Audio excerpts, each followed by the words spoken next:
Hi, ഞാൻ doctor Anjali Raj. ഇന്ന് ഞാൻ നിങ്ങളടുത്ത് ഷെയർ ചെയ്യുന്നത് യൂറിക് ആസിഡ് കൂടിയുള്ള അവസ്ഥ, അതായത് ഗൗട്ട്. ഗൗട്ട് എന്ന് പറഞ്ഞാൽ തന്നെ അതൊരു ജോയിന്റിൽ ഉണ്ടാകുന്ന വേദനയാണ്. സിവിയർ പെയിനേക്ക് നമുക്ക് അനുഭവപ്പെടും. സാധാരണമായി ഈ യൂറിക് ആസിഡ് നമ്മുടെ കിഡ്നി വഴി ഫിൽട്ടർ ചെയ്തിട്ട് അവിടുന്ന് യൂറിൻ ത്രൂ പാസ് ചെയ്യും. പക്ഷെ ചില കണ്ടീഷൻസിൽ ഈ യൂറിക് ആസിഡ് അടിഞ്ഞു കൂടിയിട്ട് അവിടെ ഒരു യൂറിക് ക്രിസ്റ്റലായിട്ട് രൂപപ്പെടും. നമുക്ക് ഈ വേദന അനുഭവപ്പെടുന്ന നമ്മുടെ ഗ്രേഡ് ടോ, അത് കാണുമ്പോൾ തന്നെ ചുമന്ന് നീർക്കട്ടി പോലെയായിട്ട് നമുക്ക് കാണപ്പെടുന്നു. പിന്നെ വേദന വരുന്നത് നമ്മുടെ നീ joint, elbow joint, shoulder joint, ഒരുവിധ എല്ലാ ജോയിന്റ്സിലും നമുക്ക് ഈ വേദന അനുഭവപ്പെടും. യൂറിക് ആസിഡ് കൂടാനുള്ള കാരണം നോക്കിയാൽ, ഒന്ന് നമ്മുടെ ജീവിതശൈലി. അമിതമായി മദ്യപിക്കുന്നവര്, അമിതമായി കൊഴുപ്പടിഞ്ഞ ഭക്ഷണം, വ്യായാമമില്ലാത്തവര്.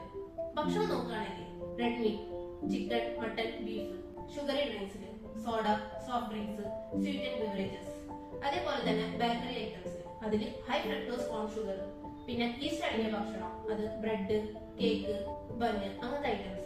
പ്രിവെന്റീവ് മെഷേഴ്സ് നോക്കുകയാണെങ്കിൽ ഒരു ദിവസം നമ്മളൊരു 2-3 ലിറ്റർ വെള്ളം കുടിക്കാൻ ശ്രമിക്കുക. അതേപോലെ തന്നെ അരമണിക്കൂർ വ്യായാമം എടുക്കാൻ നോക്കുക. പിന്നെ ഭക്ഷണത്തിൽ നോക്കുകയാണെങ്കിൽ വിറ്റാമിൻ സി അടങ്ങിയിട്ടുള്ള ഭക്ഷണം, അതായത് നെല്ലിക്ക, നാരങ്ങ, അങ്ങനത്തെ ഭക്ഷണം ഉൾപ്പെടുത്താൻ നോക്കുക. പിന്നെ ബെറീസിൽ സ്ട്രോബെറി, ബ്ലൂബെറി. ഒരു പരിധി വരെ നമുക്ക് ഇത് ഡയറ്റ് വഴി പെയിനും ഇൻഫ്ലമേഷനും കുറയ്ക്കാൻ പറ്റും. പക്ഷെ ഒരു യൂറിക് ആസിഡ് കൂടിയ ഒരു സാഹചര്യത്തിൽ നമ്മൾ ഒരു ഡോക്ടറെ കൺസൾട്ട് ചെയ്യുന്നത് നല്ലതാണ്. ഹോമിയോയിൽ നോക്കുകയാണെങ്കിൽ നമുക്ക് ഈ പെയിനും ഇൻഫ്ലമേഷനും ഒക്കെ കുറയ്ക്കാനുള്ള മെഡിസിൻസ് ഉണ്ട്. ഓരോരോ പേഷ്യൻസിന്റെ സിംറ്റംസ് നോക്കിയിട്ടാണ് അവരെ ട്രീറ്റ്മെന്റ് പ്ലാൻ